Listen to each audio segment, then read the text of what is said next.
भाई साहब तमाम खोज के बाद पता चला कि लड़कियां लड़कों को क्यों नहीं दिखाती। देखिए दिखा तो दूं मगर इनको प्यार हो जाता है। अभी इन्हें नहीं पता कि जब लड़के जिद पे उतर जाते हैं तो क्या करते हैं। नहीं क्या करते हैं? नहीं देखते हैं। झूठ नहीं सच बोल रहे हैं, नहीं देखते। झूठ।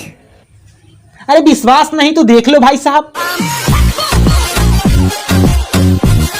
अब भाई साहब हम भी ठान लिए थे कि हम भी किसी का नहीं देखेंगे, लेकिन एक मैडम जी हैं जो अपना बार बार दिखाना चाहती है। अरे हम नहीं देखेंगे। अरे हम ठान लिए कि हम नहीं देखेंगे तो नहीं देखेंगे। अरे एक बार कहने बात समझने नहीं आता है।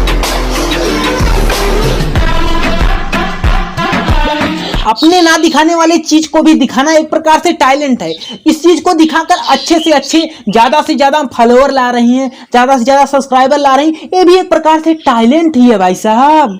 कट के गलेजा दिखा देंगे, मम्मी से तुमको मिला देंगे। अपने जिस्म को दिखाना एक प्रकार से टैलेंट है। जितना बड़ा, जितना अच्छा, जितना सॉफ्टी, जितना गोरा होगा उतना ज्यादा फॉलोअर आएंगे।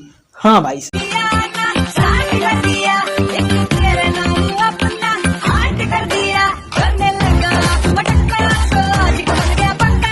क्योंकि आजकल गरीबों की इज्जत ही नहीं और अमीरों को इज्जत से मतलब ही नहीं। अगर आप हमारे चैनल पर नए हो तो प्लीज चैनल को सब्सक्राइब कर लीजिएगा और इसी तरह रेगुलर रोज वीडियो आती रहेगी। धन्यवाद दोस्तों, फिर मिलेंगे अगले वीडियो में।